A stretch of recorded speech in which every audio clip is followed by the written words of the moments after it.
All right, third grade. We are on 7-8, and the math message and the journal page are all together. So this is all you're going to need. Remember, you can either do this in your math journals or you can do it in the packet that you had for pickup day. Either one works. Okay, before we start, we need to actually open up our two things again like we did for 7-7. So math journal page 238, 7-8, but also your hard covers, 145, the student reference books, page 145. Do that first because we're going to want that number line again today.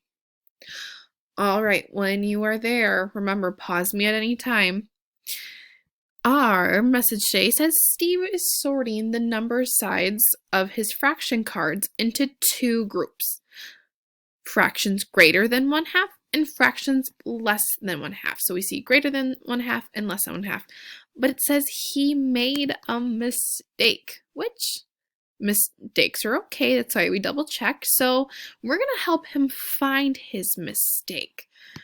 So he's saying all of these are greater than 1/2. And he's saying all of these are less. Oh my goodness, these lines are not working. Less than 1/2. So either one of these or one of these is not in the correct spot, and it's up to us to figure that out. So we're going to use this number lines that in our hardcover book. But number 1 says, what mistake did Steve make? So that's our first step. What mistake did he make? We have to figure out which card does not belong in one of the sections. Then you can use your fraction number line poster, or fraction strips, fraction circles, or fraction cards to help you. Anything that helps you. Mark an X on the card that Steve put in the wrong group. Show or explain what you decided. So here's what I'm going to do. This says fraction greater than 1/2. So I'm going to pull this up. Remember, this is my half line. So if we're saying it's greater or it's bigger than 1/2, it's going to be everything on this side, because that's bigger than 1/2 because it's going towards 1. So, let's check 3/4. Is that greater than, oh, and I don't know where that went. 3/4, is that greater than 1/2? Maybe I zoom in. Oh, look at 3/4. It's on the greater side. Yep. Okay, let's check our next one. 7/8. Well, 7/8 is almost 8/8, which is a whole, so I could imagine that's going to be a big one. And it's going to be really hard. I don't know if I'm going to be able to put it in the screen.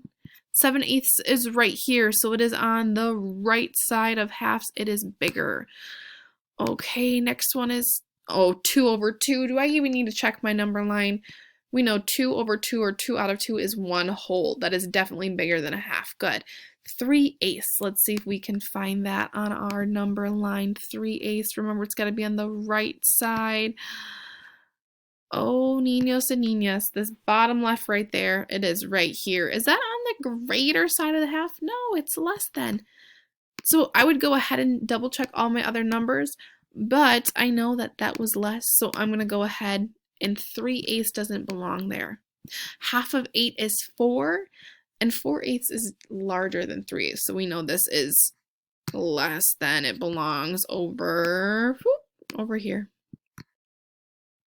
Okay, Steve put in the wrong group. Sure, explain how you decided. So in your own words, how are you able to figure out that 3/8 is our one that doesn't belong? We would go back and we would check all of these, but we know right now that it is 3/8. There's my 8. Okay. Now, with yourself, write a rule that Steve can use to check whether a fraction is greater than 1/2 or less than 1/2. So I want you to look at all of these that are less than, and I want you to look at all of these numbers that are greater than, and try to come up with your own rule. Write down how they'd be able to check if it was less than or greater than half. And niños and niñas, can you believe it? That's the only instructions I have for you today. Right now, I want you, once you fill this out, once you've in your own words had something down for both of these, I want you to go and do math boxes, page 239, the next page over, math boxes 7-8. You guys are awesome. Keep up this great work.